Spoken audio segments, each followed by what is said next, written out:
and I could go and eat pie on that bridge. I'm actually afraid. I'm actually a little freaked out to do it. I'm actually a little freaked out. People have died here. And it's right where you are right now.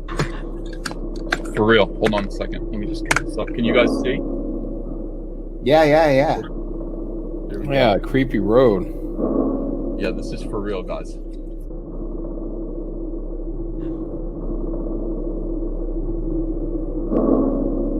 10 days and thousands of man-hours have been unable to produce any clues. We have a few leads, a few other options we want to take advantage of, and just try to put together some pieces as possible. Do you believe the occult may be involved in the disappearance?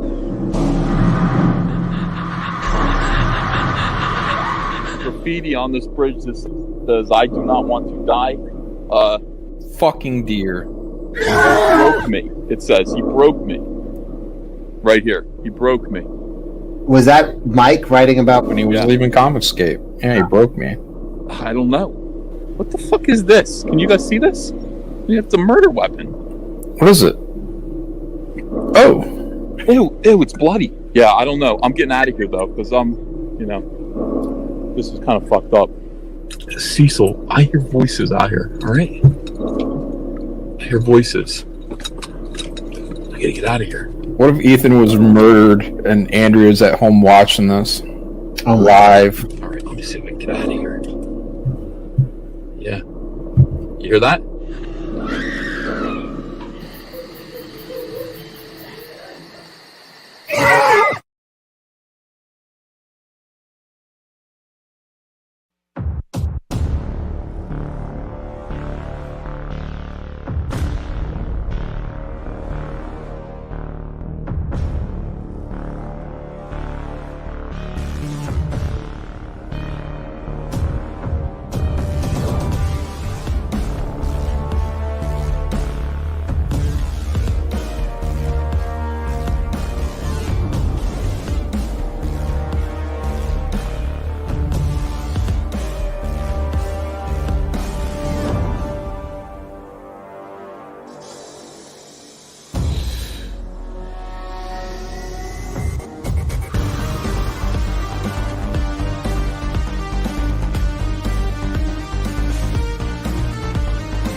Nosfero, does this word not sound like the death bird culling the living dead at dawn? It is the name both ghouls and demons dare not say, for they know it means death for the undead.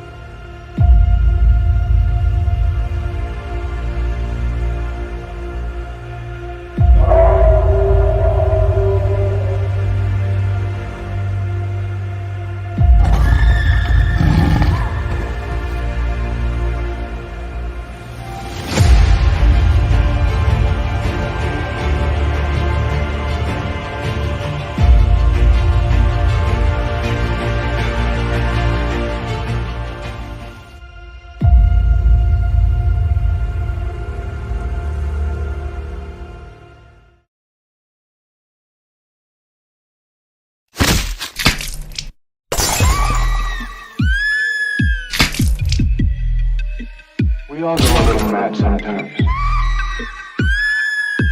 Haven't you? People always call them madness someplace. I hate to even think about it.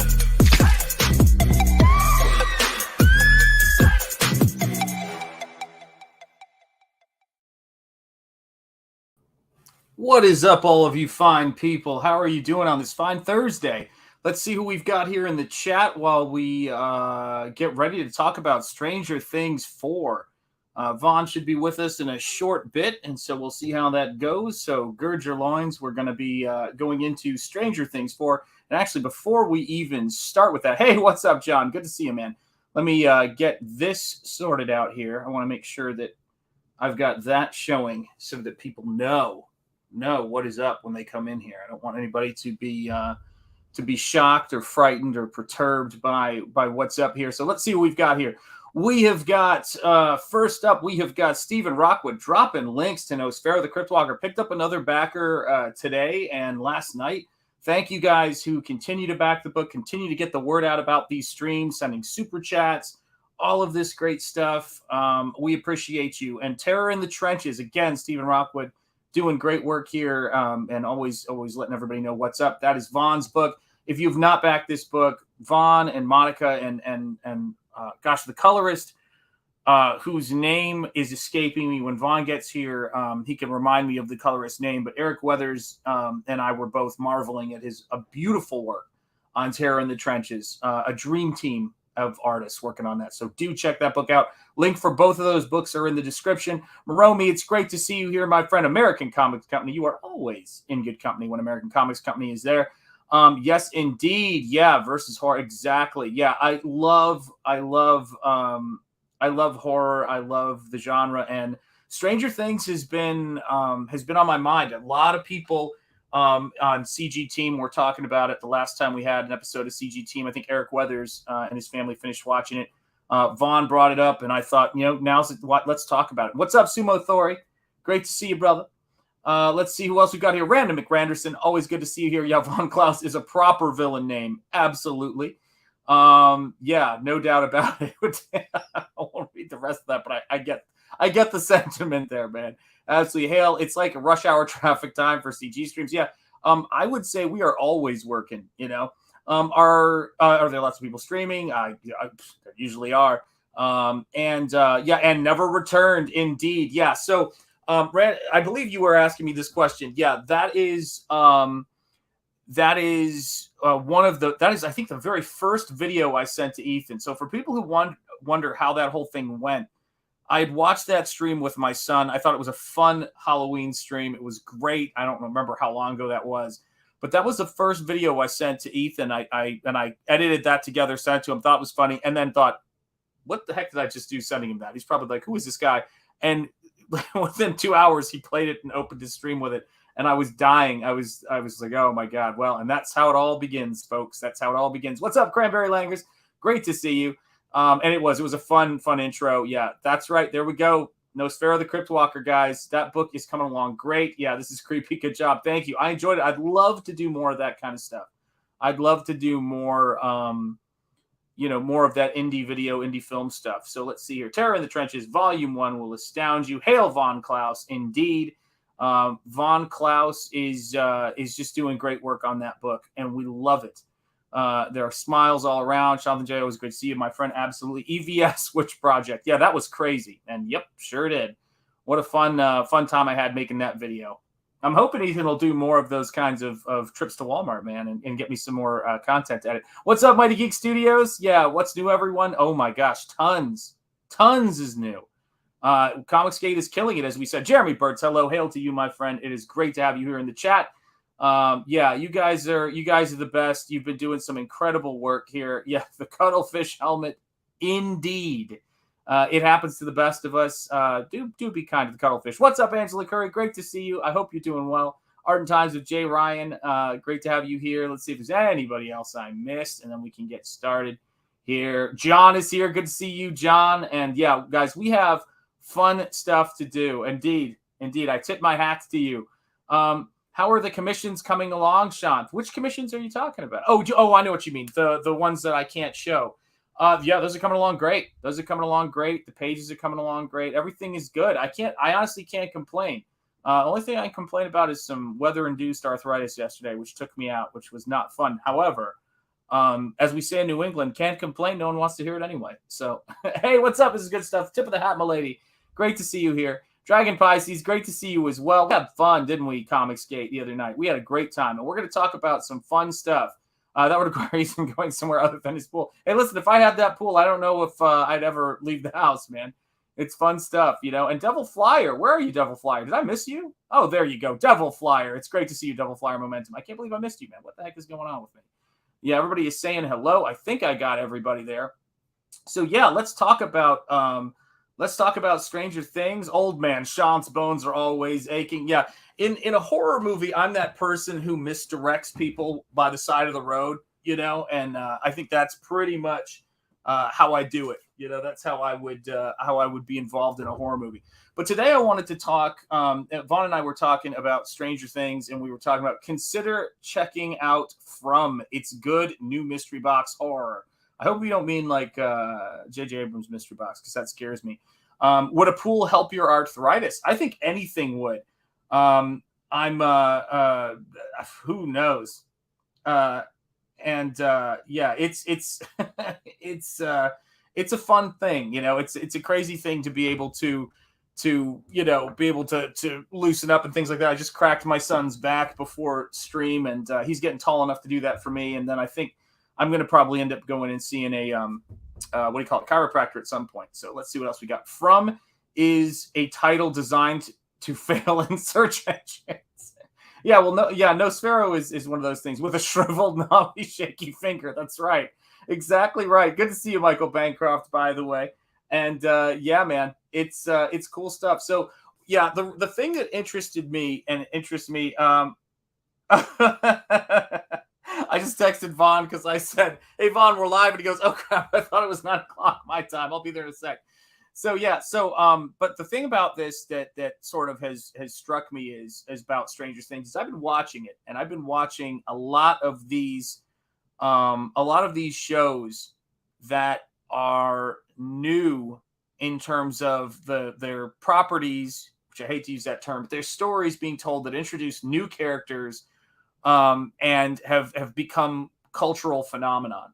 And as much as people like to attribute that kind of thing to 80s nostalgia or, various other ways of how we could game the system as storytellers. Yeah, Vaughn needs a Mel B to keep him straight. I think we all need a Mel B. You know, my wife is always reminding me, and I'm always doing things, to last minute to make sure everything looks good.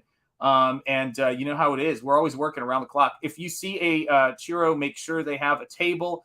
None of that lifting. Oh yeah, over their shoulders. Yeah. Yes, indeed. I try to be as careful as I can, but you know how it goes.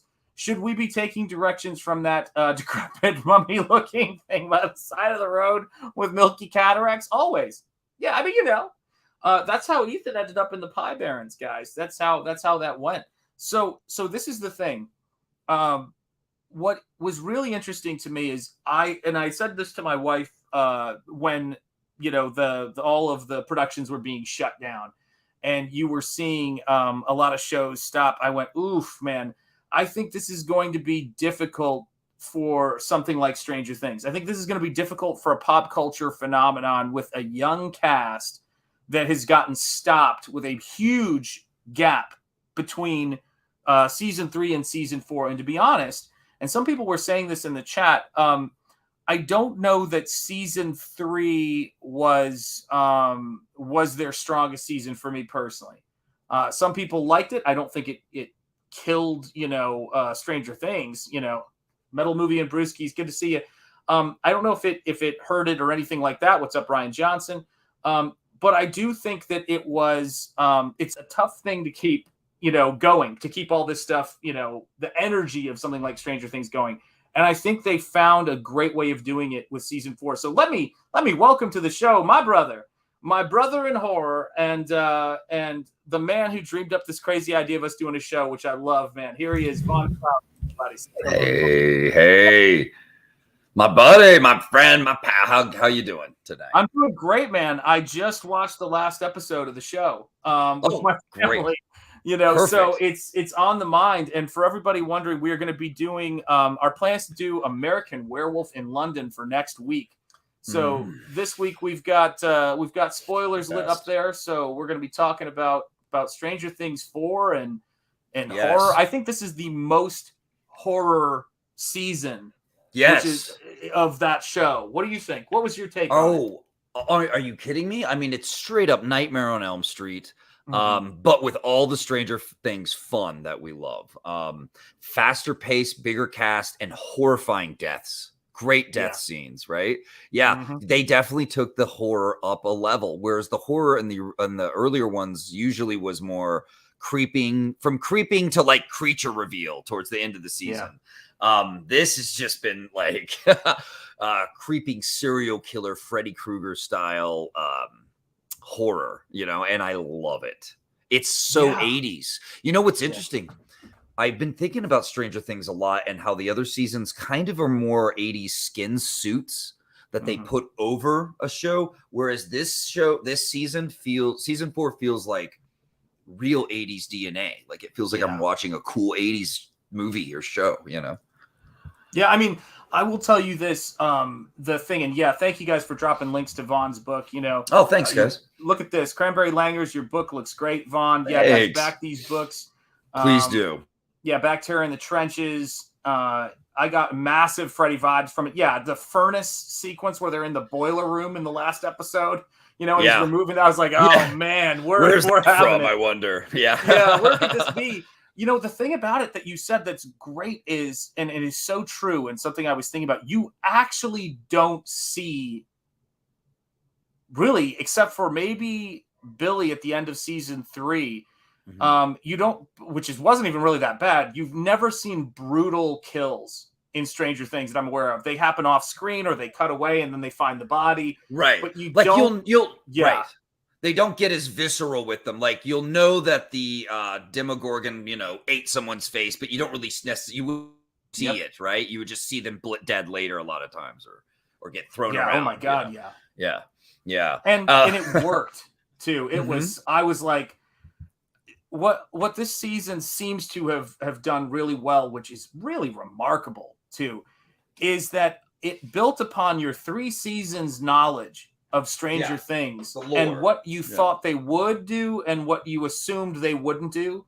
And then they went for it they broke your expectations. Right. Like, I was like, damn, like what show am I watching? It's great. Right. Yeah, because it's a bigger cast and it's faster paced than ever, or unless that's just me. Maybe I need to rewatch, but I feel like because they have so many characters and they wanted to keep the story more, they wanted to do it different this season. Because I mean, a different rhythm changed everything for me after 3 seasons of the slower, more drawn out scenes, which there's nothing wrong with that. Because season 1 was that type of show, right? It had those more dramatic, intense, drawn out scenes that were beautiful and everything. But I'm loving the fast pace because I like the new characters. I love, for instance, Eddie Munson, the Dungeon Master. He's like the buddy we all had in high school, the stoner D&D playing heavy metal badass who doesn't give an F and just loves to be himself and isn't ashamed to be called a freak. I love it. So it's the pace is great. And then the fact that they've been so true to makeup instead of CGI for this. Oh man, that's been pretty cool. And it's one of those things. I will tell you this. Cool. And American Comics Company, there are many means, piracy means, you never know, that are when pets want to be introduced, they want to be introduced.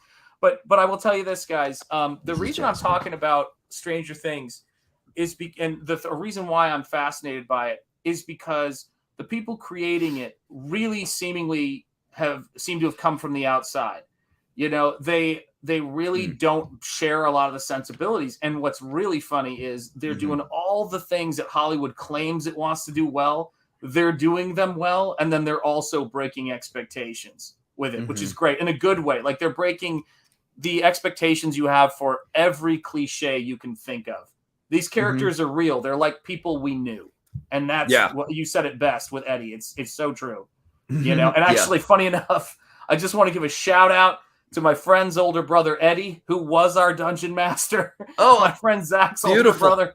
So I actually did know an Eddie who was the DM and the older brother that we all thought was cool and would tell us ghost stories and was writing comics and all that great stuff during the day. And I will say this is that prioritizing story and character pays off. Who would have known? Yeah, now we investigate. Indeed. So it's like this. Go ahead. Yeah, go ahead. Oh, well, I was going to say it real quick. It's just like Gordon Ramsay when he comes into some restaurant trying to serve a bunch of fancy foo-foo crap, and he goes, meat and potatoes now, and they serve it, and everybody's happy, and everybody loves it. You know, you can't beat it. So I saw the Duffer brothers give a talk at their alma mater, which I think was Chapman, I think is the name of the college. I'm not positive, but I think it was. And I had never heard of the college before, but they had this thing where they said, we have 10 bits of advice. And one of the Duffer brothers was like, we were going to do 11, but then we thought, and then the other twin looked over at him and was like, I thought we agreed we weren't going to do that joke. It was really freaking hilarious. You can see the hive mind they have in terms of how they think. And one of their rules for things was, if you want to be a director, two that I took to heart was, if you want to be a director, you need to learn how to be a writer, because right now there's a need for people to tell original stories. Vaughn, something I'm sure you know all too well. I've noticed. Yeah, you've noticed, right? And then the other one was, they said, first rule of writing, write something that works. And I thought that was some of the best advice I think I've heard someone give. Write a story that works, that has some freaking plan. And that's something that you're great at. But how did you feel about, like, what were the things that stuck out to you when you look at this season, where you said, as a writer, as a storyteller who works in a very visual medium and draws yourself, what impressed you about this? I was impressed that they took the real life satanic panic of the 1980s. Yeah, man. And put it into a fictional story within a fake 80s. Yep. I thought that was so cool, because they were topical for something that happened forever ago now, a long time ago. That back in the 80s, in case people didn't know, there was a satanic panic, as they call it. You can look it up. We were freaking out about Satanists kidnapping our children and sacrificing them. Every time you found a dead cat, people would be like, Satanists. Like, it was in the air, and there was a pushback against heavy metal and the music. And of course, no one was having that. And attempts to censor and stuff. So yeah, we were freaked out about it. Within the plot of New Stranger Things, Eddie Munson witnesses this girl that he's selling some pot to or whatever get murdered in front of him by this otherworldly spirit, we'll just call him, right? Our villain. And he's horrified, but he's also blamed for it, and chased down by the town, the evil metalhead Satanist who plays D&D, because back then that's what they came after, D&D, hardcore. They wanted to bring it down as Satanism, when of course it isn't. So yeah, the way they worked that in was kind of brilliant to me. What about you? What did you see? Well, first of all, I want to say, if you're wondering, you're wondering how all this stuff could possibly be related to Comicsgate, we are the people who are the dreamers, the fantasy, the storytellers, who are being hunted at the moment by crazy people. I think it's getting better, but make no mistake, that's the groups. Here's what impressed me. If this was going like any other season of Stranger Things, Eddie and the cheerleader have a cute and awkward relationship that forms, and the will they, won't they, and the difficulties from where they come from. Right. Is it Nancy Wheeler and Jonathan, the awkward guy, going to get together? And this is where the show just like put its foot down and goes, not that type of season. With episode 1, they got you. And I will say, the thing is, that blew my mind about that. Spoiler alert, guys, on the screen, spoilers. I made sure to put it there. This is all spoilers today. The thing that really got me about it is that there's a generation that has changed as a result of their own panic that's been going on for the last 2 years. And I think that what I was concerned about with them coming back after such a long layoff, it's like boxing or anything else, to be honest. What I was concerned about that long layoff is they were going to come back and it was going to not work. And instead, as brilliant writers, they came back and they said, it's almost like they took the show in the direction the audience needed. And having two 16-year-olds in my house, having twin 16-year-olds, they were talking about it, and I said, "Are people talking about this?" Like, I try to gauge, like, when they're like, "Oh my god, everyone binged it. All of our friends are talking about it." It actually set records on Netflix. It's amazing. It's amazing what they've accomplished. Yeah. I didn't expect anything good, Shanth. Yeah. I thought this is going to be crap, and I'm going to turn it off after a few eps because I barely got through season 3, even though 3 was better than 2, to be fair. But I didn't want more of that same like 80s skin suit. I like the DNA. I like the meat. I want it to really feel 80s, not just pose as 80s for marketing or whatever, or for hipness. So when they did this, and they definitely took from Nightmare on Elm Street, but they did it in a way that worked. When they did this, what I was telling myself the whole time, like, wow, this works. This works better than their other seasons in every way. This is what Stranger Things is supposed to be. You know what I mean? I to the point, Shanth, where I started to look online and I was like, someone else wrote this. It wasn't the Duffers. They brought in somebody. But no, I guess they must have taken a step back and were like, what works? You know? Yeah. The simple, the first 2 episodes were slow, picks up at episode 3. Yeah, I mean, Angela Curry, I do have to say, if there's one thing that really got me about this show is, I remember saying after season 3, and it wasn't like it was a knock. My kids were still enjoying it. People were liking the show. I mean, it had an audience.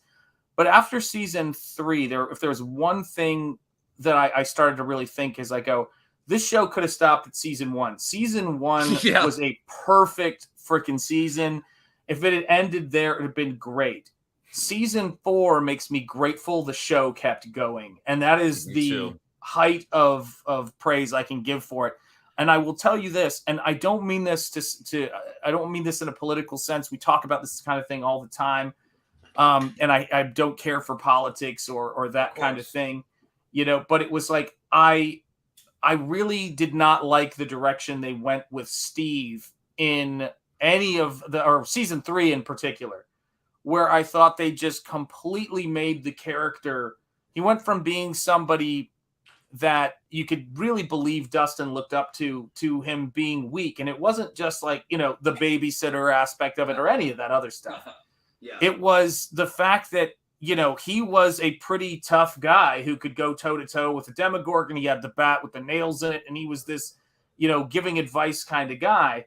And I thought that they sort of sacrificed some of his gravitas. And in this season, they really brought it back with a vengeance. They really made him a continuation of the character that he actually was, which I thought was great, And they still give him a lot of shit. Yeah, they do give him a lot of shit because that's part of their relationship. It's part of the fun. It's love, great. It's the camaraderie. Yeah, it works perfect. It's funny too. It's good comic relief because both those actors, man, you feel like they probably give each other shit in real life. It's so good. Well, you know what I love about this, and this is true. Yeah, less politics, happier populace. Yeah. Someone once said to me, and it's funny because our show is horror. They go during I forget it was probably during the Jordan Peele era of was Get Out had just come out. They said all horror is political, and I said no. I said all politics is horror, and it was like it's true. It's soul crushing, and this is the thing about it, right? Is when I looked at this show and I looked at and I love that relationship, but the thing that was great is that Gaten Matarazzo has said I guess his name is Joe Keery, that when they did this video thing together, that they were each other's favorite partner to do scenes with, which shows in their interaction. Yeah. And the thing I loved in this story, for those of you guys who don't know, Gaten Matarazzo has a medical condition, which I'm blanking on the name for some reason. Oh, really? I didn't know that. What is it? Oh gosh, someone in the chat's going to know it. Yeah, someone drop it for us. It's something where he doesn't have formed collarbones. His teeth wouldn't come in all the way. Like all these things. Okay, I've heard of this. Work done. Yeah. Right. And so, but that great scene in the car where he goes, if you say that one more time, man, I'm going to, knock your teeth back out or something like that. And then they both pause and he's like, dude. Sorry, and he goes, that was too far. Yeah, that was too far. Sorry, dude, that was too far. And it's such a guy. That's so moment, how I am man. with my friend. Yeah. Yeah, it's beautiful. And by the way, we have to say this, right? The thing that this show shows you is that people can have difficulties in relationships, work through them without needing to become mortal enemies, which seems to be something that is it is not a Batman Joker scenario. Yeah. When there's like one plant that went bad in your garden, you don't trample the whole thing. Yeah, exactly. Yeah, here we go. It is cleidocranial dysplasia. Thank you, Angela Curry. Yes, and he had to have appliances in to pull his teeth out because with this, your teeth don't naturally come down. There's all these things that don't happen. Right. And I will say this too, the kids and the characters have matured. Things money. Oh yeah. Yeah, exactly. You know what I mean? Except Dustin is still pleasantly plump, but everyone else is like a lanky giraffe person, like hormonal monster. It's great. I mean, you can't fight it, right? They still look good. I like the fact that that guy that plays Eddie Munson looks like he's like 35 because that's what they did in the 80s. And that's something I wanted to ask you. Do you think the Duffer brothers, or maybe because I haven't read a lot up on Stranger Things, even though I like it a lot. Did they intentionally add things that are 80s that are kind of like tropey flaws or like silly things that we've seen before intentionally, or was it like, okay. Yeah, because I in Stranger Things 1, I would notice these flaws, but I would go, but wait a minute, I can't be bothered by that because that would happen in the 80s all the time. Like maybe they're doing it on purpose, and that's part of the fun. I don't know. Maybe they have the kind of, this would be my guess. They have the kind of creative smarts where when obstacles present themselves, they know how to get the most mileage out of it and make it work. And that's the real miracle of the show. I was thinking about this. I was thinking about this whole thing about the show that you almost never see in programming anymore. And it's incredible. Yeah, I love this line, Metal Movies and Brewskis. Buddies are supposed to argue and fight and let bygones be bygones and grow from it most of the time. Yeah, you have to go pretty far, in my opinion. Like, if guys know how to squash a beef, that's everything, man. You know what I mean? We can live with each other's imperfections, Forgiveness, brothers, right? I mean, it helps the world keep rolling the right direction, because otherwise it's just a cycle of fucking hate, and that eats you up in the end. That eats you up. It does, and that's the whole thing about I totally know what you mean. Yeah. And it's the thing for me about it is it took me a second to get that Achilles reference, but I did like it. The thing for me about the Duffer brothers, it's brilliant is they have the way that they explored the Nancy and Steve relationship. I thought was beautiful. Mm-hmm. And I feel bad. Like, I was talking to my kids about this because when you got teenagers, you have these conversations. And I said, the greatest loss of previous generations, or that previous generations had, that I feel like the last couple have not had as much, is the joy of holding hands with somebody. Like, when you're young, the first time you're like, this is my girlfriend, this is my boyfriend. But also, I was terrified. Yeah, it's the best stuff. No, man. But it's so good. It's such a coming of age thing. That's why I watched that show on Netflix, Love on the Spectrum, because for autistic people, it's so much harder to connect. And then when they do, it's like a thing of beauty. Yeah, like it's a beautiful moment and the way they feel like, oh my God, I've never even been on a date before. Like, this is amazing. This is my first girlfriend. Oh my God. It is what you're saying. I mean, it is it's life changing, and they capture by using the 80s as a filter. They were able to capture those tender, beautiful, like teenage moments instead of making them just hormonal and ugly, which, they can be, they can be, sure. But they captured this, I don't know, that like innocence before it's gone. If you will. Well, do you and this is the thing too. I think that's an element of why this generation loves this show, because they haven't grown up with entertainment that shows these very important rites of passage that have been stripped away from them in favor of politicizing their youths. And I will say this,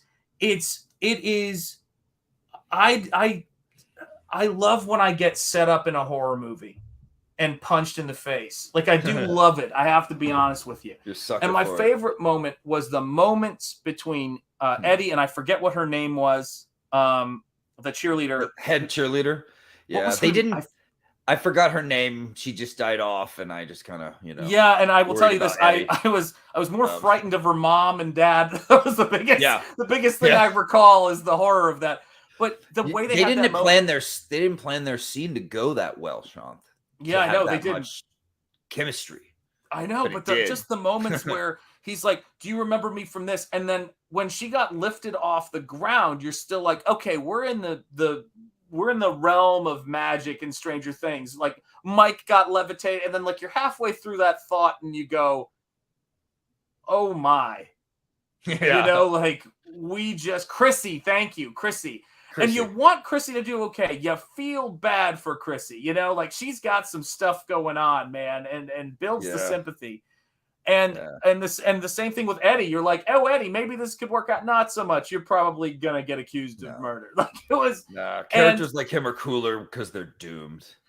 And this is the other thing too. You brought up Nightmare on Elm Street, and if you, I don't know if you're like me, but I'm in this particular corner of the story. Boy, am I getting a Dream Warriors vibe building. Oh man, I wish they would. I mean, we'll see how the last two episodes go. Yeah, but man, I wish they'd go full Dream Warriors. I'd be all about that. That's my favorite. Man. That was such an important idea for the whole. You're getting haunted by this guy. You can't escape because everybody has to sleep at some point. But man, if you could take him on in your dreams, how badass is that? Like, hell yeah. That's why I started to fight things in my dreams more as a kid because of that idea. I think, and this is, I will tell anybody this, is that, because someone was asking in the chat, do I need to, watch season 3? I couldn't get through it or whatever. And I'm just like, you can jump into this season. Like, if you get the basic gist of the show, they give you a recap. But recaps are very thick too, compared to other recaps I've seen, to be fair. So that does help. I will say. Yeah. So, here's what I have to ask this question. Did you, and guys, major spoilers. Here's what I'll tell you guys. I don't really believe in spoilers. I'm not a spoiler alert person. If somebody gives me spoilers, like I've known how Psycho is going to go for a very long time. That movie still works for me. Knowing it actually makes watching it worse. Because you really feel for Norman. And then when you see Psycho 2, it's a very similar thing. You're like, oh, this poor bastard just can't get away from these people. And I will say this is that but knowing how soon did you start to read something up with the lad we will refer to as One? How soon did you get anything, or were you shocked? I mean, when they kept replaying him and then he started revealing secrets and like the angles on his face changed, he went from like the nice friend in there to like, oh no, what is this guy's gonna be bad? Is where like where my instincts led me. Like, I don't remember exactly what episode, but like it was, I part of me didn't want to guess it. I was like, no, like I want the show to kick me in the nuts. Like I want to feel what the Duffer Brothers wanted me to experience or whatever. So I was, but like, the more it went, I was like, no, it would be so cool if he was the villain. So yes, let's just roll, And then it's like, because there's still more questions, right? Like, how did he become this otherworldly being in the Upside Down? We don't know. We don't know his full background, and then that gets revealed too. And that's amazing. So it was this juicy reveal upon juicy reveal. Yes, and they did it perfect, didn't they? Yeah, they did. And I will say this too, is that it was good. I think that there's a couple of things this season's tackled. One of them has been brilliant, and I started to see happening. What these guys are way outside of the Hollywood cliche norms, from what I can tell, was the glimpse into the beautiful world of communism. and the glimpse behind the Iron Curtain and the horrors there. And then at the same time, the glimpse with this particular character into the nihilistic worldview of this kid. And here's something that is absolutely brilliant, and I love that. I like juice. What about amen? The thing I liked about that show the most was sitting there watching this with teenagers when he says his bit, which is so the sort of sub text of so much of entertainment, so much of how you feel when you're a teenager. He's like, all of these people, all they do is they go into their boring lives, they have their jobs, they go to work, they're born, they reproduce, they die. That is exactly what there is an active that is the propaganda of our day. You know what I mean? Which is don't let time affect you. Don't be try to act as though time isn't a thing. Don't be a slave to, having kids, or it's all a lie. It's all a joke. And my kid's response to that, by the way, was he's not wrong. Both of my kids said he's not wrong. And I said, you're absolutely right with that theory. The problem being is what he uses that to allow him to do to others. Yeah. This is the reality of it. When you don't believe that life has any meaning and you're a certain type of personality, that's where your serial killers come from, because everybody living their life with any sense of purpose starts to seem like you need to let them know how futile it is. And if they can't figure it out, you got to give them a push. And boy, that guy went the extra mile. Yeah. I was thinking about that. Like by serving us 80s, see, when I was working on art and stories throughout my life, one of the things I always dreamed of, right, was I'm going to break in and I'm going to make the 80s big again. Yeah. I'm bringing it back. It'll be me. And of course it's done. To me, Stranger Things already did it. They made it, you know what I mean? But that doesn't mean there's not room for tons more stories to fill what is obviously something people want. You know what I mean? So it's cool that they did it. Do you recall 80s comics? Yeah. They ain't done that. That's ours, right? Yeah, that's true. I wake up, guys, listen, when I see film or cinema, see, look, now you're amped, man. You're man. Yeah. That's us. When I look at, look, see, this is why we hang out, man. Of course. But yeah, it makes a lot of sense. It's there when you watch this season. Season 1 was really good. Season 2 felt like just a big nostalgia fest for season 1. Yes. And season 3, except for the ending scene, the school dance, I thought was pretty classic. Yes, no, it was good. Wasn't that pretty good? Okay, and then season 3 felt a little better, but felt like it didn't really know itself anymore. It just kind of wanted to go through the motions. Hey, it's at the mall. Is the mall 80s, But then it started bringing in the Russians and the communist stuff. And then season 4 is kind of great because it I don't know, it made everything else before it kind of makes sense and work. Yes. And come together in the story, because the last season, guys, is season 5 and they're done. Yeah. That's it. So they're tying it off in a big way. So that's really cool to know. They've made one thing I wanted to ask you. Yeah, go ahead. Real quick. So when the last episode ends, they've had all these little shots and moments with Steve being wounded from that brutal brawl they had with those creatures, right? Yeah. And they're in the Upside Down and everybody's leaving. And the last guy standing there as everyone leaves is Steve. Yep. And he's hurt. They're not going to kill him, right? I have him marked for death, man. I gotta be real with you. I have him. Listen, man. I don't know. These guys are good enough. He deserves better. He deserves. Look at that. He does. What does that say? Let me just. His character's arc isn't done yet. He needs to be more than just the hero who dies. He needs to be he needs to find his girl. He's been looking for his love ever since he lost his girl, and he thought it was Uma Thurman Hawke or whatever. Yeah. But it ain't spawn of Uma Thurman and Ethan Hawke, that chick. But she's like, no, we're totally friends. I'm totally gay. No way. What a crock. Dude, I'm telling you, 2-3 beers in, and she and Steve were just Like Vaughn's my lesbian be. friends would hit on me after a couple beers. Angela okay? Curry, are you agreeing with that he's marked for death, or are you agreeing that they need to get together? I'm not sure. Yeah. But yeah, it's. Let me see what Leg Kick 1 said, because we got some wisdom in the chat here. Shanth and Jetty, the only issues I had, it's not enough rad or to the max. You're right. That's right. We needed more slang. Tubular. Yeah, it's. I think they did say totally tubular. Yeah, I mean, affinity for the more writers like to kill them off. I will say this too. One of the greatest things about season 1 for me was the character of Steve. And I have to tell you, Vaughn, just as further proof for how things actually work with good storytelling, Vaughn has totally been Eddied here. Like, I feel like he's walking with Steve in the woods going, you know what, Steve, man, when I first met you, I was like, this guy's going to be a douchebag. But now I've gotten to know you, man.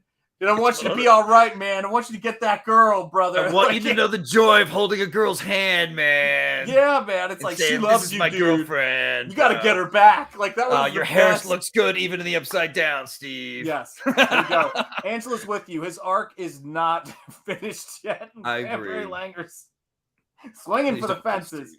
It's one of those things where, when this is something I was like, when they ended that episode with Steve being swarmed by those creatures, this is the thing they've done with this character that's great, and they did it in season 1. I remember, and they said that was Joe Keery who made it happen. Originally, he was just going to be off the show, and they said when he comes back and actually helps fight the creature, and he's not just a one-note douchebag. He acts like one. He does some really awful stuff, but this goes back to the characters can be redeemed. And I will have to say this, the thing that really got me that has been sort of the glue for me in Stranger Things that I loved in season 1 and was the thing that made season 2 and 3 so great was Hopper's relationship with Elle and the loss of his daughter. And the thing that makes everything more intense with this is that, because we are talking horror here, is, let's be real. Like, I think this show had a pretty solid, I'm usually one of those people that's like, do we really need to put a content warning on this? Like, are we getting oversensitive? I was like, nah, this needs a content warning. Yeah. That was rough. And it made me respect the show so much more when they were willing to show us straight up horror, close up in your face, the horror of your life, a young person's life being sucked out of them right in front of you. Nothing you can do about it. Well, make them listen to Running Up the Hill. Yeah. Oh my God, man.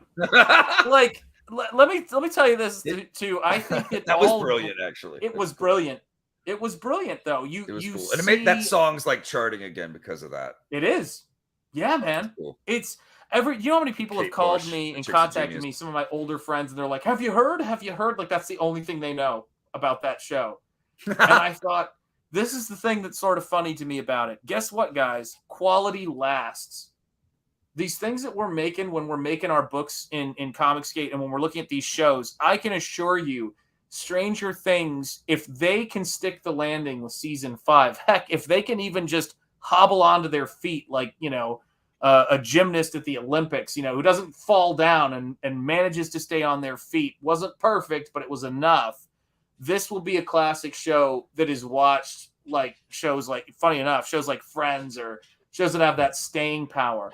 And they adhered to the 80s formula. It was more skin suit for a lot of those seasons there, but now that they're doing the formula in this new season, I mean, look at how different it is. Look at how different it is, and look at how popular it is, and look at how the kids of today, like you said, are not finding this other places, so they go here for it and they talk about it, and it gets really hyped. That makes me so hopeful for work in the future, because it shows that my theory, right? Like, if we did it like the 80s and adhered to like good story, good 3-act structure, good character, solid, imaginative visuals, bold storytelling that's not afraid of anything political, it makes all the difference. It's like food. It really is like shit. shit fast food versus, the best steak you've ever had in your life, and you're going to come back for it. And now that everything's crashing and Top Gun's back in the theater, just kicking ass, and people are, it's just like, don't you feel it? We're on that horizon of like, boom, like here comes all the cool new stories, guys, for the next generations. This could be huge, man. This could be huge because even Star Wars is down and out, It's amazing. Dude, absolutely. This is a bizarre, dark time we're in. Yeah. I will tell you this, man, and this is a big thing for me. This is something I love about this show. Is that and that is amazing to me as far as Comicsgate is concerned, which is if you think about where we were culturally, societally, these boom economic times when CG started versus where we are now, you cannot plan for that kind of thing. And it's very hard to transition if you have a phenomenon at the start of those things when there's a huge sea change, to be able to come back and make something that fits the new sort of world we're in. And I think that in both instances, both things are doing this. There was this environment where people had not yet realized, they hadn't had their fill of this vapid, soulless, preachy, platitude-ridden stuff. And they needed somebody to give them the experience of, this is what it's like to live your life to the fullest.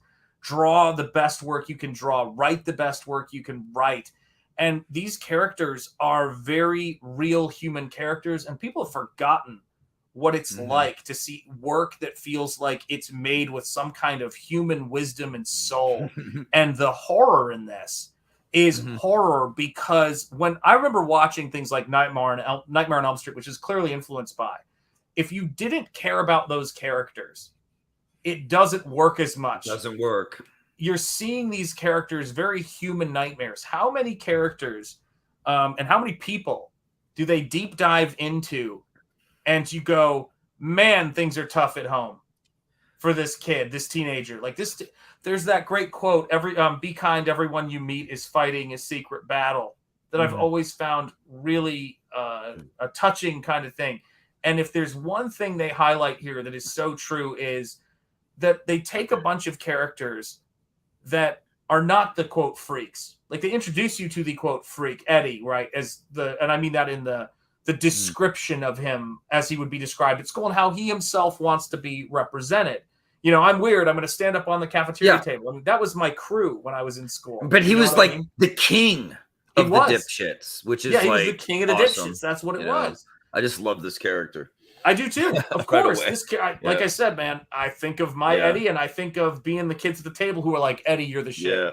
That's what I know, man. But then, like, when he goes back to his own normal social crowd, he's like a total piece of shit to them. Yeah, like, to the jocks and the cheerleaders, they don't want to touch him. And then you see him make this nice, lovely connection with that chick. You said her name, and Chrissy. Chrissy, and it's like, he had a nice breakthrough moment, and you feel that's when you connect with him too, as they connect. And then it all gets ripped away from him, like right in front of us, right in front of him. And that in itself was horrifying, So it was an extra layer to the horror there that I thought was really cool. If kids get inspired by Stranger Things, I hope they go, well, who's John Hughes? What's this? Like, I hope they go back. Think about it. Isn't it like in the 80s when we would like watch 50s movies for kids today? For them to watch 80s movies is like them watching 50s movies. Oh, totally is. It absolutely is. And that's why, guys, one of the things that I love about this show and what we're doing here is it's crazy. It's awesome. It is, if you get caught up too much in the nonsense of your time, you miss out on getting what I think is the best thing about old art. Not, it's so much better. It's context. It's context of what can be done, what can be thought, and what is allowed to be said.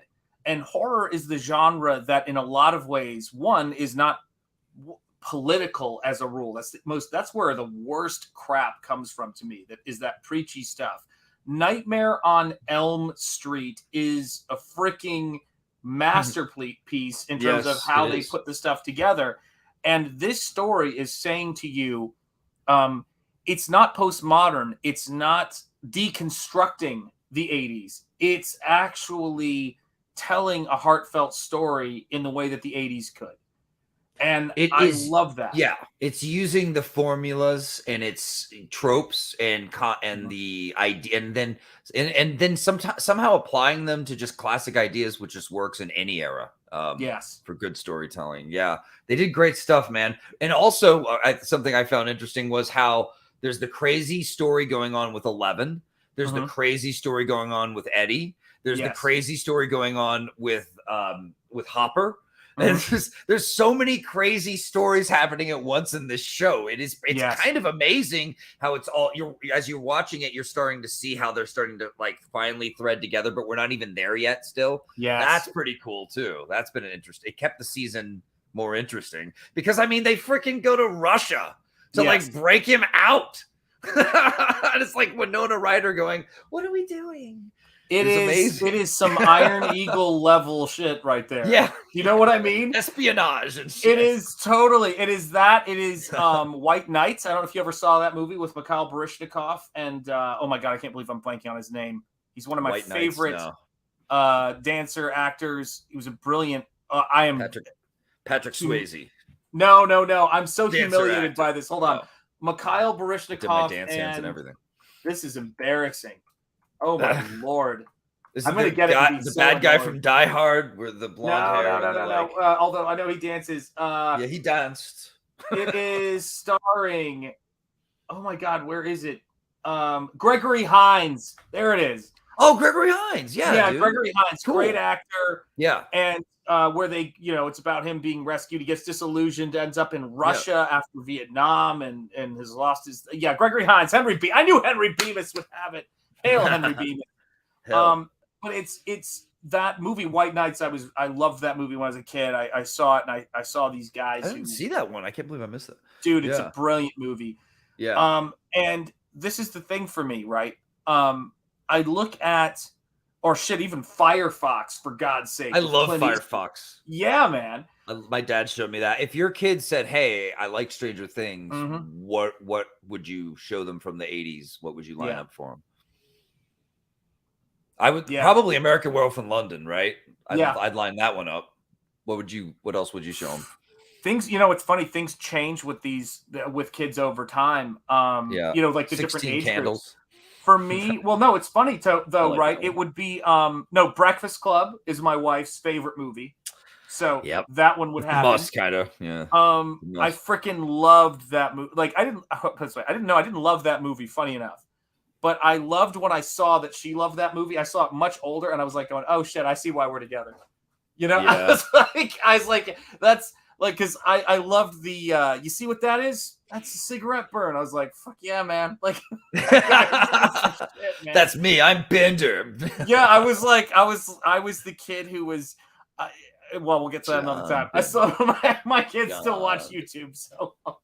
But the point is that I am realizing more and more, a lot of kids this generation, teenagers, have been going through anxiety, and have been feeling a lot of stress. And hail to you, Henry Bemis, by the way. And they've been feeling these things. And what people try to do is they try to protect them from it.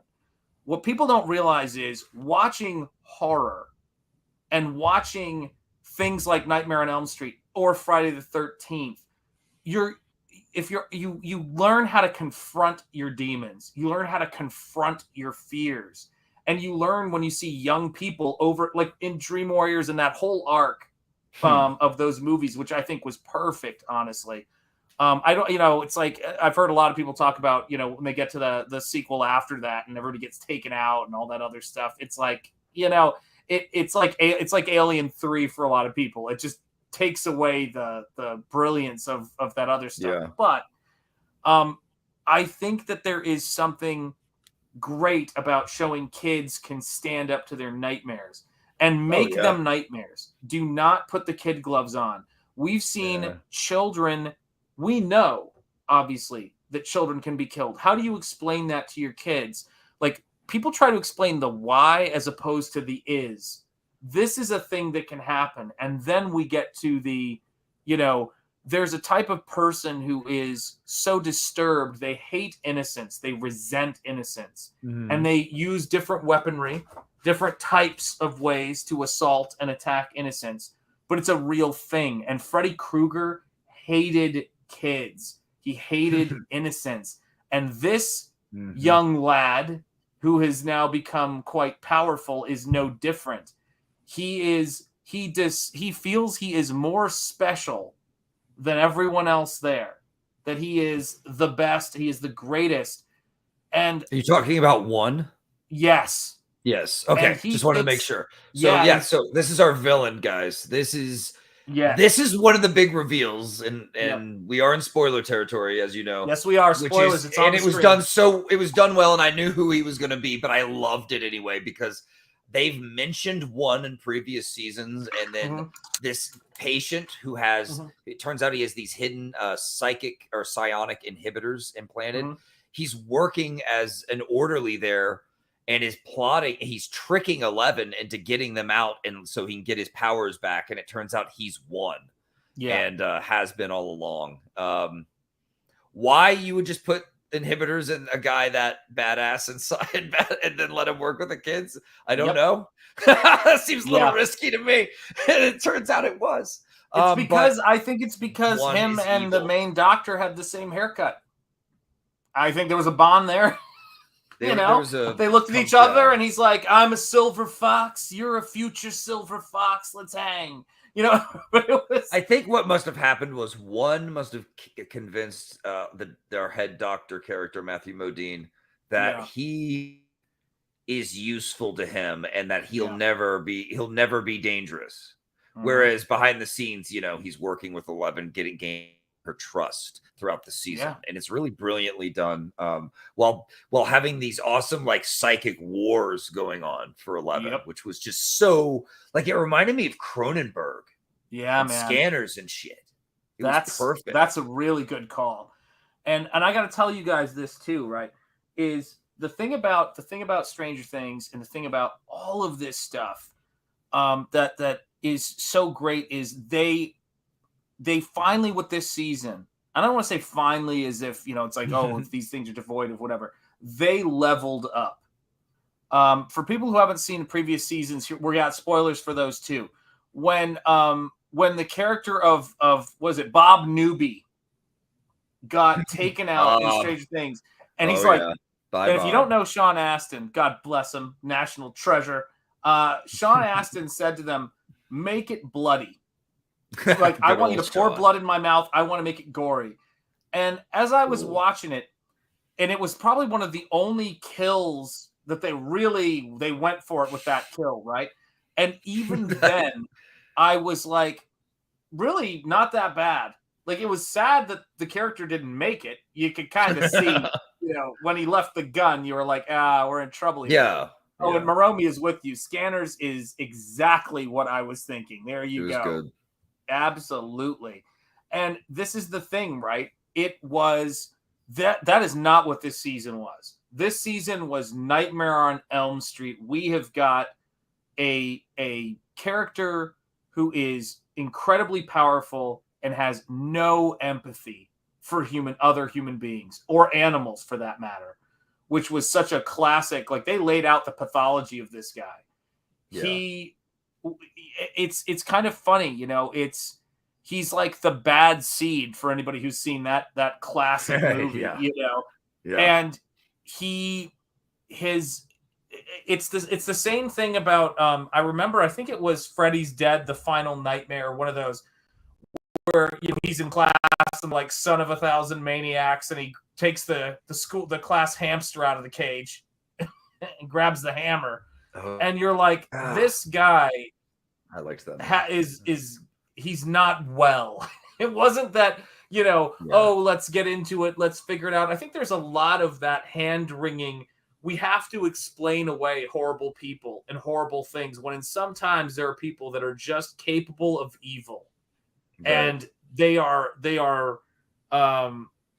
what is it? They have, various antisocial things. They have things that allow them, to quote Grosse Point Blank, a certain moral flexibility. And they hate innocence. And I think that we're being confronted with real evil in this. And the violence and everything establishes it. He will prey upon the innocents, and he can't stop. He's still preying on kids. Yeah. And he has no remorse, but he loves to play on their guilt and remorse. It's brilliant stuff. And to find out that it's connected to a mistake that 11 made. Yes. Yeah. She put him in the Upside Down. She ripped a hole that stayed open since, I think, right? Like in the Upside Down. Yes. Into the Upside Down, right? But that wasn't the hole from season 1?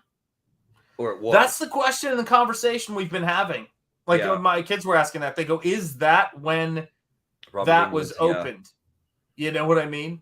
Yeah. And because I believe they showed the door opening when 11 touched the Demogorgon in the first one. But my understanding of it is, and by the way, yes, they did have Robert Englund in that great cameo, and I really appreciated that. I have to tell you, I really appreciated the classy, nod to him in this, and he's done so much with that character, and I've always liked the debate about whether evil is innate or learned, and I think both are possible.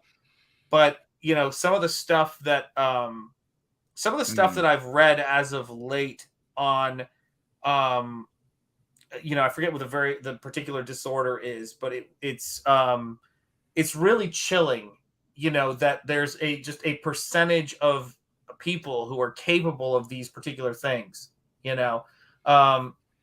I think it's called there's antisocial, whatever, but there's all these other subcategories for it. And I definitely believe and have seen it exist because I was so happy they didn't try to subvert expectations, which has been over into bad writing for the last 10 years. It was so refreshing to have a forward story. What about Lucas's sister? What do you think about her? Why is she pretending to be the biggest D&D nerd? Wasn't she calling him a nerd in season 1 for being into that shit? Or am I mistaken? Was she into that stuff in season 2 and 3 and I didn't notice? She feels like the Netflix plant that's like not even needing to be part of the show, really. But no, that's that I will tell you this, and I was thinking about that too, because I was chewing over that. And what my sense was with regards to that is that she seems to have undergone a change when she got to see the other side of things. Her trip down under the mall. So it wasn't. To be honest, that character is that character definitely pushes the limits a little bit on being annoying. And a little too cliche, she's too going to come in precocious and have a snarky attitude and have one-liners that you just make you go, can we get this scene over with? Yes, she does. I think that there's the it's overly sassiness it's precocious sassiness that makes you feel like the character's quote overpowered in terms of how they talk. Yeah, I mean, there's nothing wrong with badass black girl attitude because there's some great displays of that in 80s movies too. Yeah, it has its place for sure. You know what I mean? That character, but to make that the only part of her character, but now they're like, oh, but fooled you. She's all totally into D&D and has a high level character. That seems a little weird because I always thought she was like Lucas is a dork and I'm cool and I'm not into that. But yeah, they hung out at the mall. They went on the adventure together. I guess somehow she got into D&D after that. Why not? Well, let me say this too. Actually, you raised a really good point that I hadn't thought about. I think that she is. You'll catch the rest on replay. Take care, Angela Curry, and thanks for popping in. Much love. I think you've actually hit upon something that's been sort of bothering me about that character on this show. I think they have written her very one note. Oh yes, and that's really what it is. I mean, she's very one note. The Steve, they didn't write one note. Jonathan, they didn't write one note. Lucas, they did a great job with this season. Oh, everyone's great. Yeah. And I don't really like Max, but I like her more now. I like her more now. I'm warming up to Max. Yeah. She was a little one note too, like with OK Stalker and the first thing, and then even when they got together and danced and at the dance, I was like, that's all right. But Yeah, it was seeing like her mom. I felt like she was a character from like a 90s sitcom. Yes. That invaded my 80s show, if that makes sense. Mm-hmm. Like that's because she was so one note, like you said. She's all snark, and then they did start to show her vulnerable side. Luckily, like they did try, like they didn't just, you know what I mean? Like they showed that she actually has real problems, and they showed her crying, and like, but like I just didn't care. I didn't care about it. That I didn't care about her brother. I was glad when he died. Like I knew he was just eye candy for like housewives across America. Like just whatever. Like get on with killing that character. I don't care. And but give me characters like Eddie Munson, like any day of the week. Yeah. Man. Hell yeah. But anyway, but it's just like, but now that he's dead, like Max is going through some real shit this season. Yeah. Like with her brother dead and her parents dead. So like now I'm like, okay, now she's getting interesting. You know what I mean? Yes. Yeah. And I do have to say this too. Here's what I will say about the character of Billy. How on earth, like it takes a special kind of guy to be able to walk into that role and go, yeah, you're going to be the pool guy that all the moms fantasize about and pull that off. Like you really believed. And I will say this, the thing I liked about what they did with that character as a way of kind of giving you some background on him is Billy's interaction with his dad. That was some pretty good real shit. Yeah, it was. It made me like it made me go, okay, he could be more interesting down the line now with this. Yeah. But then, he died. But didn't the actor come up with doing that scene? Which one? Himself? That scene with the dad stuff. Because I heard that wasn't he might in the have original script, and the actor pulled it out. Sinatra. Yeah. I will tell you, man, that I think, first of all, these guys, they were following up Stranger Things 1. Can't overstate that. They were following up Stranger Things 1 and for I think the last 2 seasons that there was that pressure. And I think that maybe the shutdowns, the pandemic, maybe the fact that there were bigger things going on helped them to chill a little bit as writers and go, you know what? We've got the luxury of time. We don't know where this is going to go. Listen, first of all, I just need to say this real quickly. Mrs. Wheeler, if you're out there. All right. So I want to help clean your pool. There, I said it. But this is the thing, right? Is that when I was watching the show, and it really is a sign of how well written all the characters are. When a character is not written well, you notice it, or when it's and I trust these guys. I got to be honest. I think they could do something with her still. You know what I mean? It's tough to take the annoying kid sister. And move her forward. Yeah. Still, I mean, it's guns. She's still like trying to fight with her friends and help them. I mean, it's intense. There's only 2 episodes left. But they're long episodes, man. Good. That's what we like. And they added the stoner friend this season, and he's perfect. Like he's the perfect 80s stoner friend, even though that's who that guy plays in every damn movie and TV show you see him in. But that's okay because he's really good at it. Yeah, I get the feeling that his method. I don't know if you get that feeling. I get the feeling like he's very method. Yeah, he comes on set and he's like, all right, shoot. Hey, my hair's all fixed. My hair's all clean. Let's do this. Whoa. I feel like there might be some improv happening with him because he's just funny, Yeah, he is funny. And I'll tell you, the how do I word it? There's this interesting quality to the way that they have evolved and made characters give you sympathy for certain characters. Like, for example, they really played up, though using a Russian character, they really played up the Arnold Schwarzenegger Terminator thing in the last season. But what I love about them is how they, and this is probably why I notice the little sister's character being underwritten.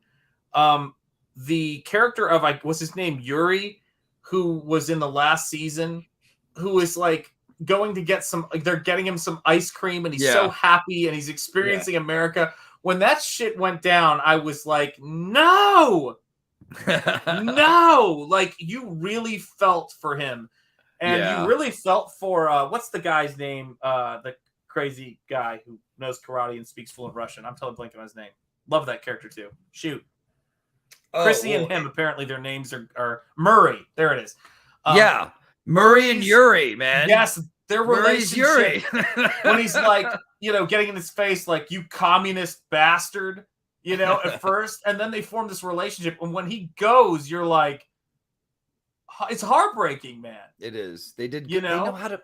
They know what they're doing with the '80s tropes. Yeah, they do to get you, but they also just are good writers with character, man. They know what they're doing. They do cool stuff. I love that. I love that.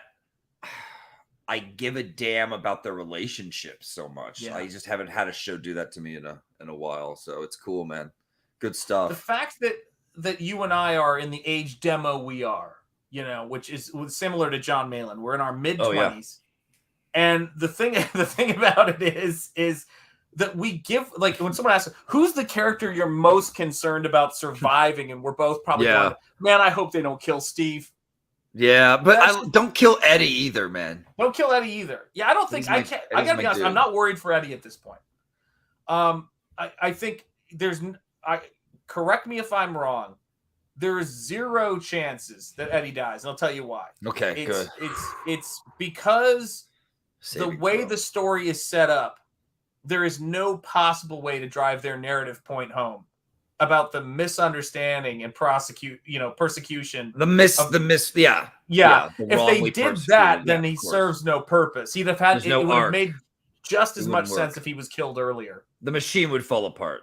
It would. It wouldn't work. You're 100% right. What's it? Oh yeah, if you call the number on the Stoner Dude's pizza van, apparently it's pretty funny. Here. Are you serious? They set that up? Serious. Yeah, they did. God bless those brothers. Isn't that cool? That is, guys, here's what good storytelling does for us, everybody who's creating in CG. And if you look at Matthew Fowler's Tiger Blue and the stuff he's doing with all the cool retro stuff with that, we love Matthew Fowler doing some great stuff. Love Tiger Blue. It's a beautiful book. Love Jose Garcia. That's the stuff I love. Can you imagine if there's like setting up a number so that if people were to call it, whether it's on your comic or whether it's on anything, how freaking cool that is. I love that stuff. Yeah, of course, we're all in our 20s, says Cranberry. Yeah, we all look great. We feel great. That's right. Yeah, I had my kids when, I'm 20, so I had my kids when I was, 4-ish. But this is, so the redheaded girl was introduced in season 2 as a gamer girl, better than the boys, as cultural subversion. Like they rewrote the black girl into D&D expert this time. Yes, that's true. Yeah, I agree with that because that's how I saw it too. And after analyzing it a bit, it's how it feels like. I hate to say it, I feel like they're tossing Netflix bones. They are. Yeah, it's possible. I feel like there's a version of Stranger Things where those characters they don't need to be there, really. If you know what I mean. Have to be honest with you. When it comes to Netflix, there's 3 things that I can't believe exist on that channel.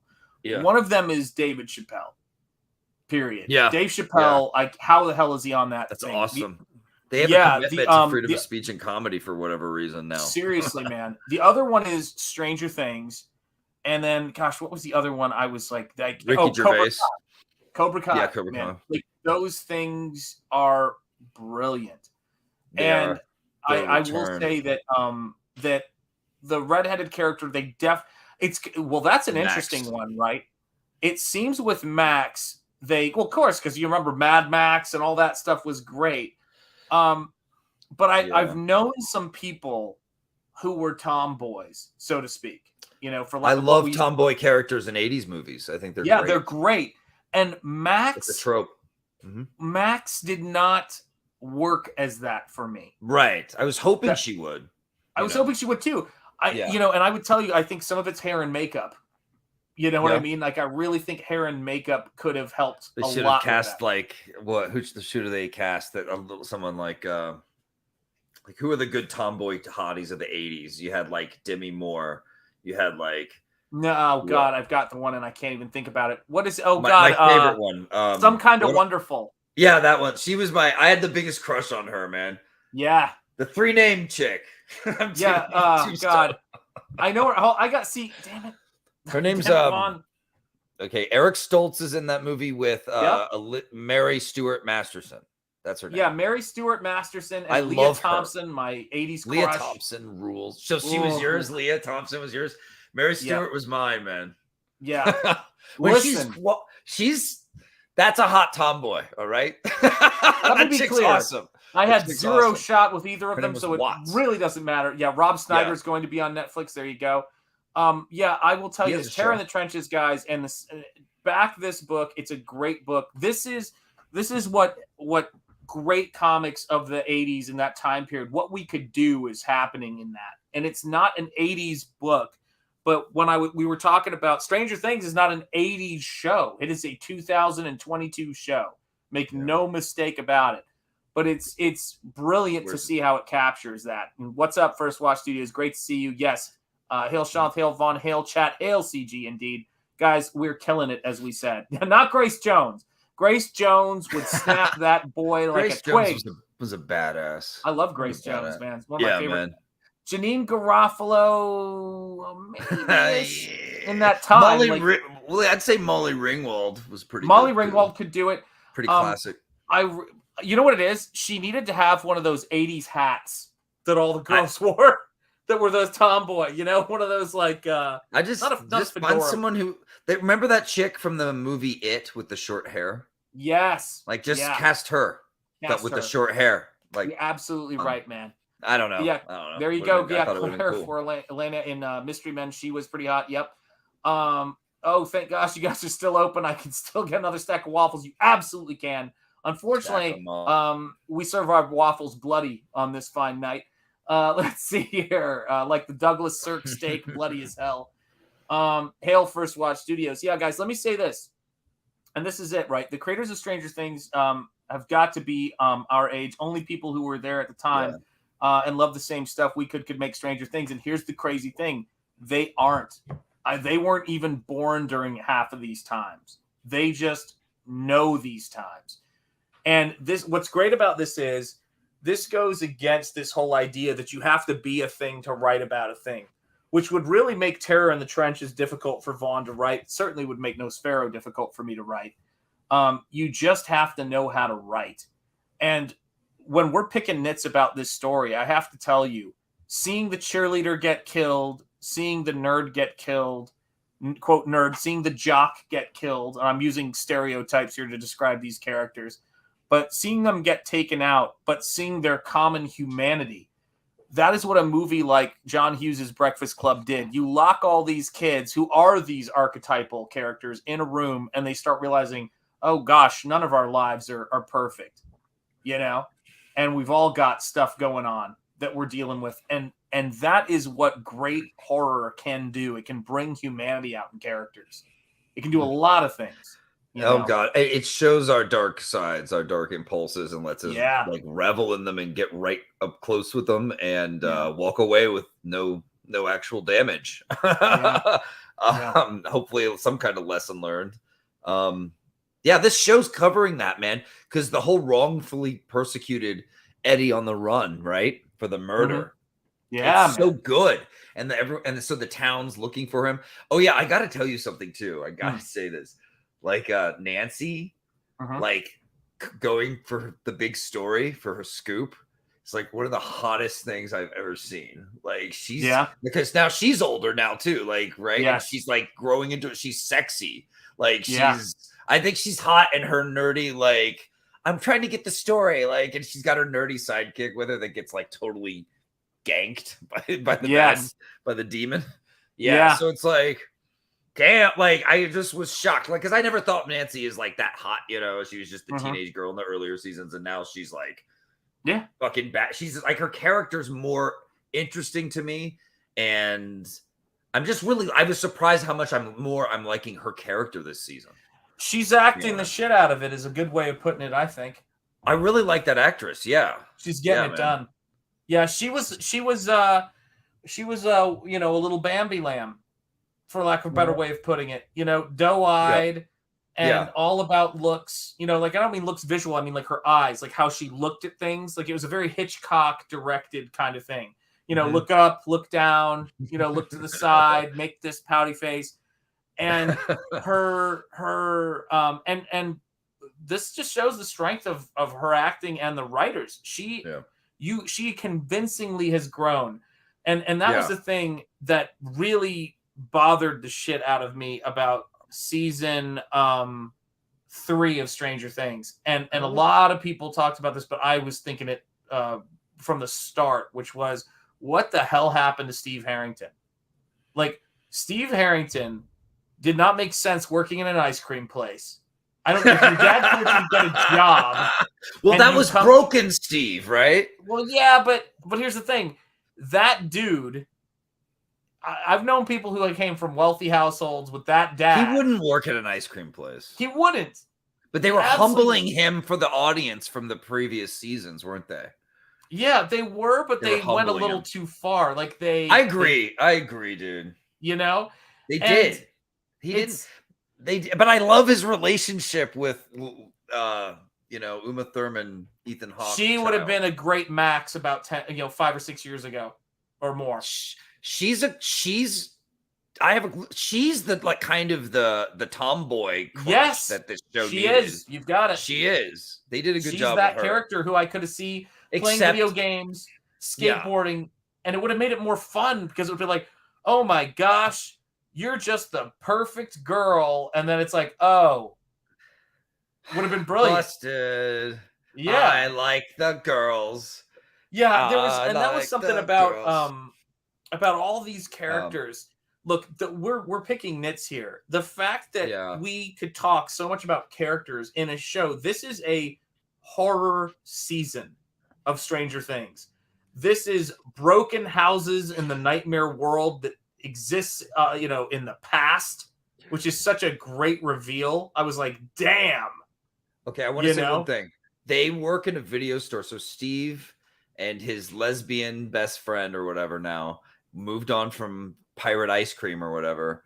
And they work in a video store, which I think is brilliant. Yes. And the fact that they have to use the video store's computer at the time to look up a name to help find an address and solve the case was kind of awesome. It was very 80s and it felt awesome. I loved seeing those old computers at work again for some weird reason. I guess I got a little nostalgic in a weird way, but I just love that they did that because that is what you would do back in the 80s because you didn't have the internet. You had to come up with whatever if I had a friend at Blockbuster, you know what I mean? Yes.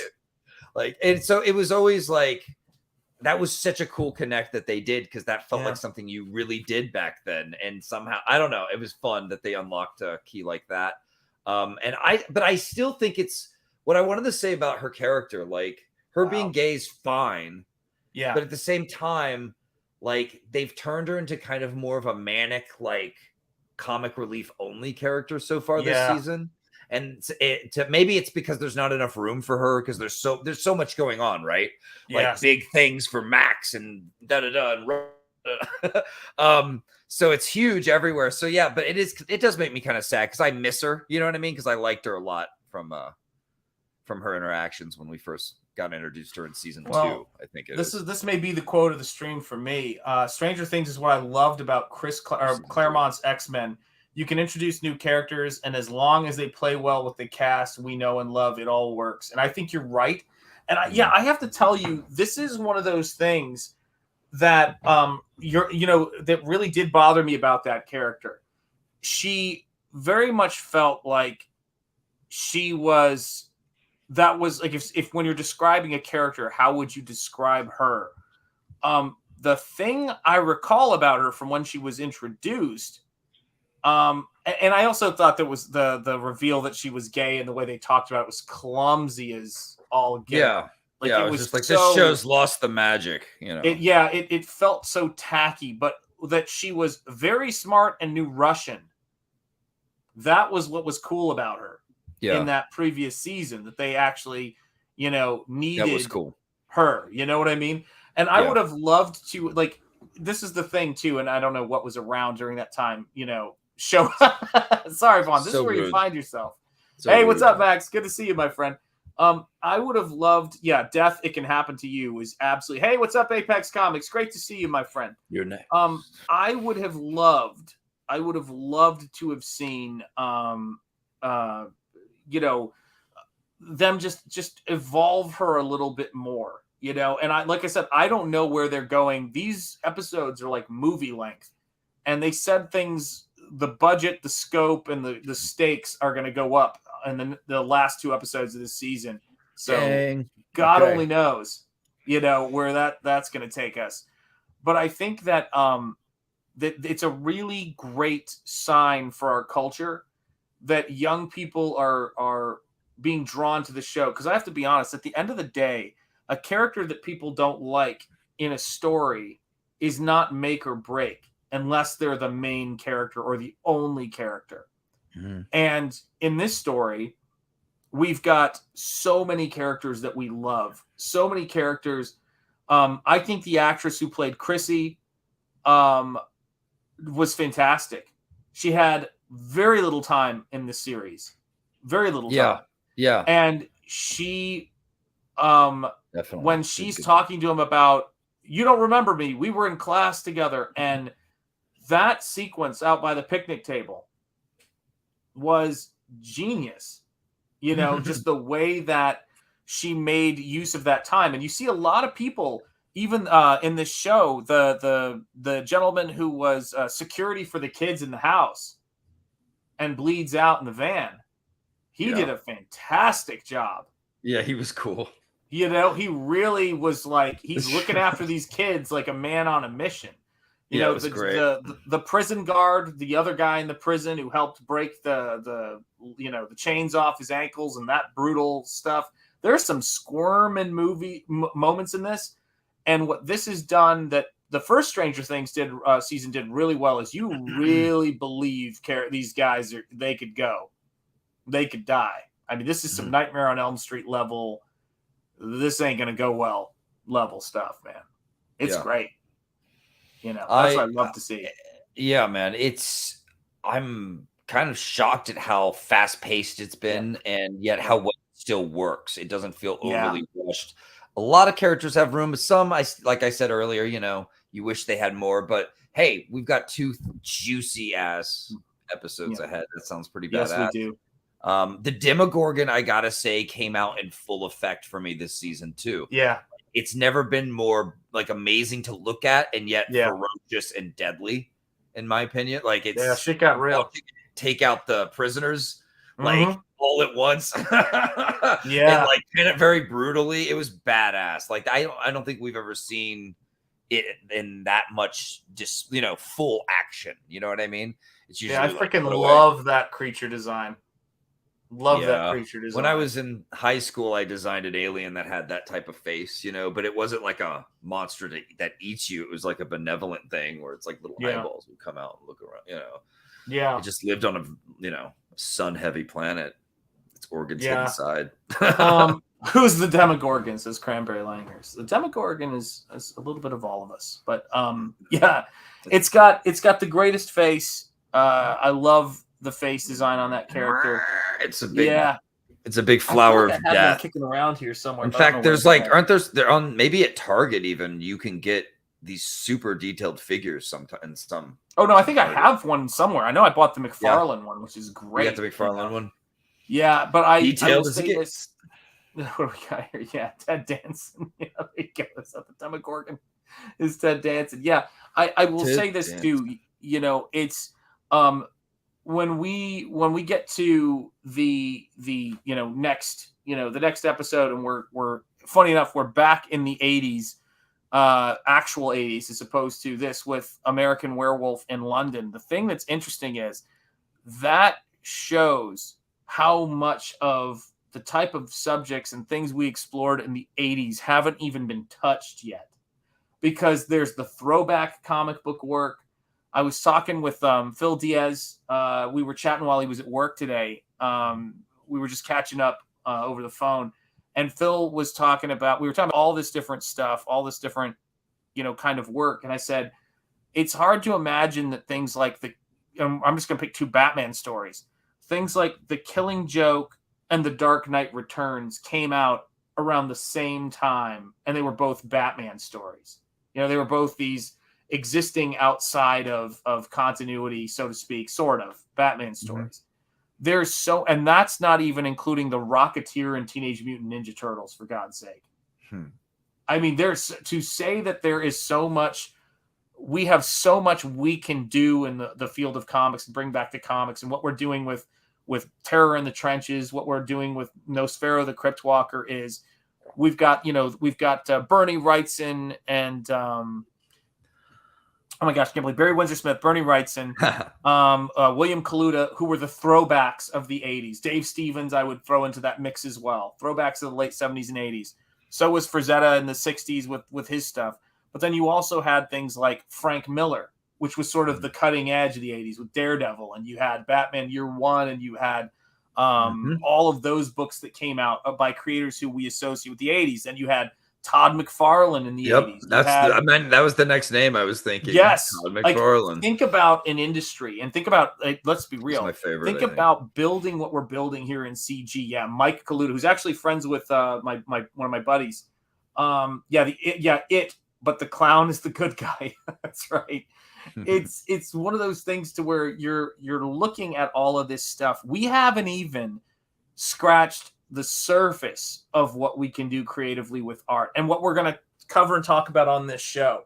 Like for me, if I could be, and I was sending Vaughn, the great thing about Vaughn is, and the great thing about friendships you have is that it's just friends at a certain point sending cool shit back and forth on private messages. That's part, perks of being an artist. Yeah, perks of being an artist, perks of being here. And I sent you the Rick Baker Frankenstein stuff, and I thought to myself, if I could, something from the 80s I missed that if I could do in my comics is the visceral physical quality of the creature design, but I want to do it in paint, that right. Beautiful stuff, whether it's, granted it's late 70s, I think it was, but Alien, it's, you've got, I'm totally blanking on all the different characters. You got the werewolves of the 80s, both from The Howling and American Werewolf, which we're talking about next week.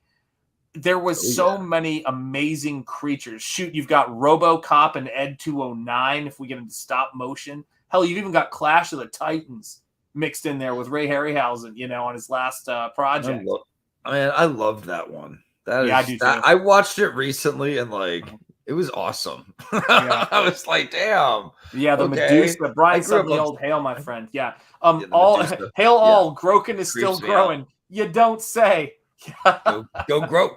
Go Groke. Go Groken, man. We love Kenneth Rocafort here, man. Kenneth is a good dude, and yet another example of why CG is killing it, man. We're no doubt. Dude, he's amazing, and I'm so glad that you get to see the phenomenon of he did this first book. I backed it, I liked it, and I think word of mouth got people really excited to get in on the second one, and they heard how good it was. And welcome, guys, welcome to Groken. Welcome to Groken. Awesome. Welcome to Comicsgate. For any of you guys who are new to backing books, back Terror in the Trenches, back Nosfero the Crypt Walker, and like the stream if you have not yet. Please do. Please talk about what we're doing here. We're going to have this show, as consistently on Thursdays as we can at 9, barring, crazy stuff happening. But I do have to say this, and I will embarrass my co-host here for a minute. But because I'm doing something for Vaughn right now, Vaughn sent me a PDF for reference of Monster MD. And this is how I actually believe things work. I love, in terms of when people see stuff, I loved it so much. I was like, I have to get the hardcover of this, or I'm sorry, the graphic novel, the full book, the physical copy. What the hell do we call it? Hard copy is what I was looking for. Don't know how I didn't get there, but it's the hour. But I had to back that book, and in order to get it as an add-on, I would have had to cancel my orders. No, I'm backing Terror twice. One to read, one to give to a friend, or one to bag and board. That's the way it is. That's cool. Thank you. I appreciate that, man. Dude, but listen, this is the big thing, right? I think I backed you twice too, actually. I'm sure you have, man. To get that, because I decided I wanted a head sketch too, because that's too good a deal. it's too good art for me to pass when up. you love artwork, you want to, and that was the thing. We're like, don't say we love it. We're art fetishists. Okay. Yes, we're fetishists. I've been waiting for people to write and make books like this for too long. I have a lot of pent up need to buy cool stuff. Oh yeah, Broken 2 is going to hit 100K next week. It's going to hit it by the end of the weekend, for God's sake. Oh, that I don't even doubt it. amazing. You know, liked, backed, and tuned the hell in. Hail First Watch Studios.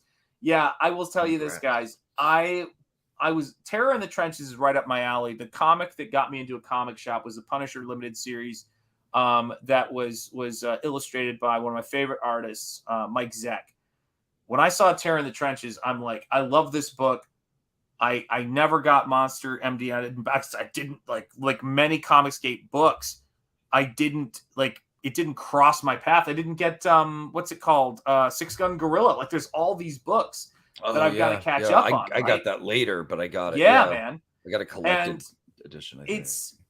It's crazy to me because then I had the misfortune of reading Monster MD, and now I'm an existentialist angst. I'm like, which one of these do I want the sequel to more? I haven't even read Terror in the Trenches yet. It's probably going to be agonizing. It's going to make my decision harder. But that's a great place to be. These are great problems to have as somebody who loves this art form, you know? Yeah, man. You have a lot of cool stuff to dig through now. Welcome. Yeah. I'm glad you're with us, too, because you're giving us cool stuff. Shanth. Dude, I'm telling you what.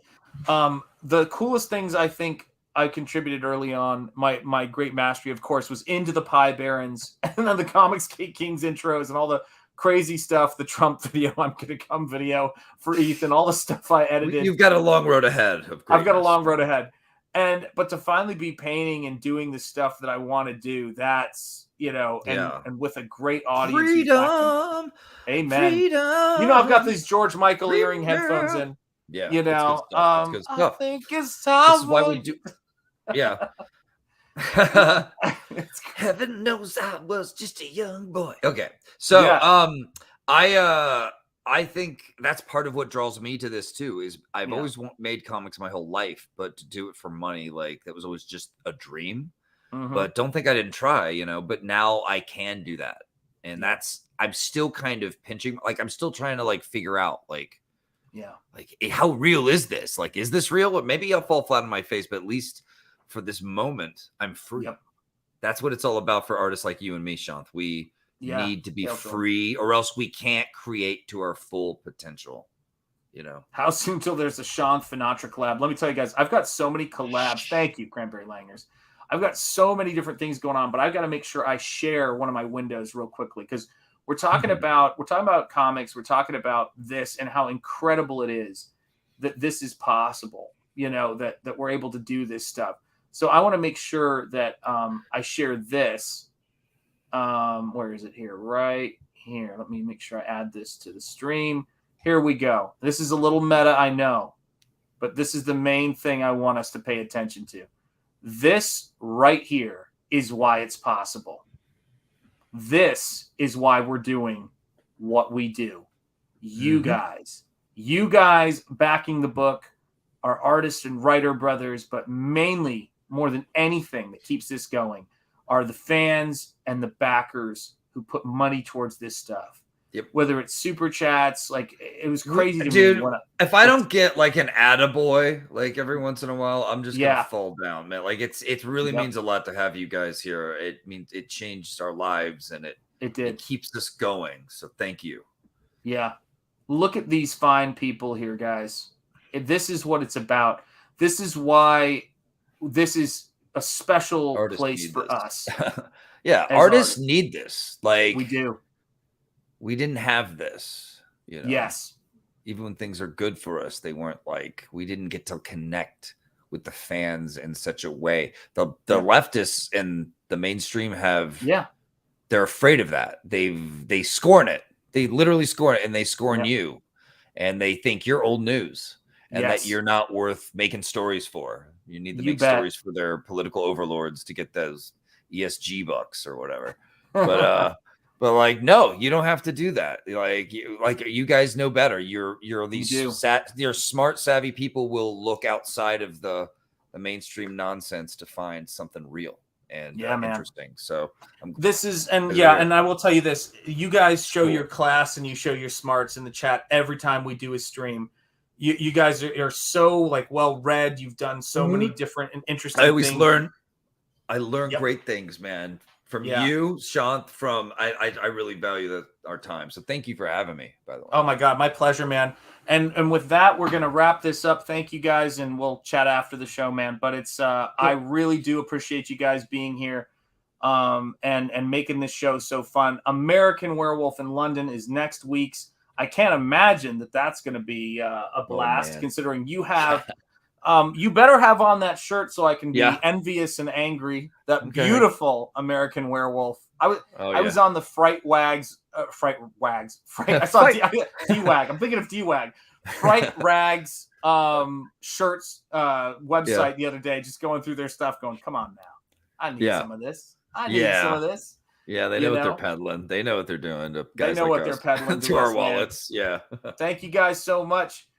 We are gonna head out. We're gonna wrap up. I'm gonna play. Let's see. I guess I'll play our song out as we do. Y'all cowards don't even smoke crack. And take care, everybody. We love you. And thank you. Terror in the trenches. Support Terror in the trenches. Get yourself a book in the description. Make it happen, guys. Love you guys. And it will be a beautiful thing. Peace. And we will see you guys soon. Stay gold. That is the key. We will make it happen. Here's a little something for you busters. Yeah. You're not even learning anything on the street. Yeah. You think I'm stupid, son? Yeah. You know what I'm trying to say to you, boy? Yeah. Do you? What's up with that? Look at me, damn it! Y'all cowards don't even smoke crack. What's up with that? You smoke crack, don't you? Y'all cowards don't even smoke crack. Look at me, boy! Hey to you. You smoke crack, don't you? Don't even smoke crack. You know what that does to you? Huh? You smoke crack, don't you? Smoke crack. Go on and do it expeditiously. What's up with that? It kills your brain cells, son. It kills your brain cells. Don't even smoke crack.